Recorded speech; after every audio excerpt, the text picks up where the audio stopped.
চলমান বিশ্বকাপে মাঠ ও মাঠের বাইরে বিভিন্ন প্রতিকূলতার সঙ্গে লড়াই করছে ইরান।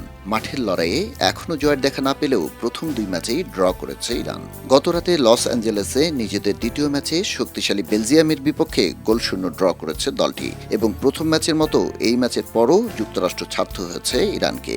তবে এই ড্রকে ছাড়িয়ে আলোচনায় উঠে এসেছে ইরানি ফুটবলারদের হাতে লেখা একটি চিঠি।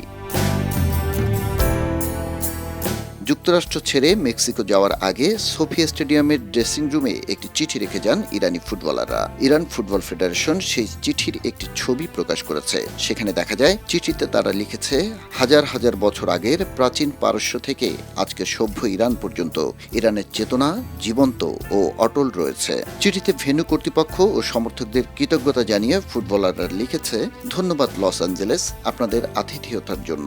আমরা লস অ্যাঞ্জেলেসে এসেছিলাম গর্ব নিয়ে, সম্মানের সঙ্গে লড়েছি এবং এখন মর্যাদা নিয়ে ছেড়ে যাচ্ছি।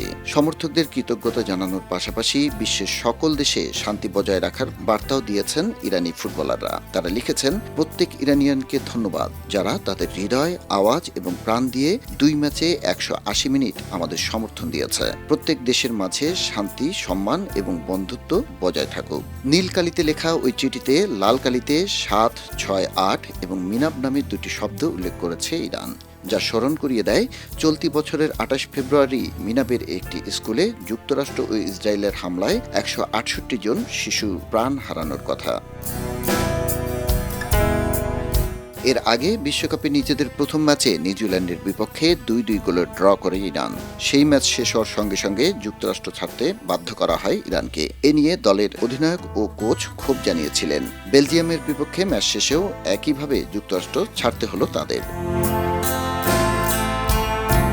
চলমান যুদ্ধের উত্তাপ, রাজনৈতিক টানাপোড়েনের মধ্যে বিশ্বকাপের প্রতিকূল পরিবেশের মাঝে লড়ে যাওয়া ইরানের অদম্য মানসিকতা আবারও প্রমাণিত হলো।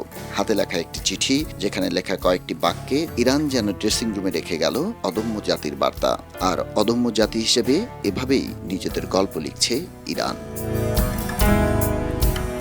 খবরের কাগজ, নিখাত, নির্ভীক, নিরপেক্ষ।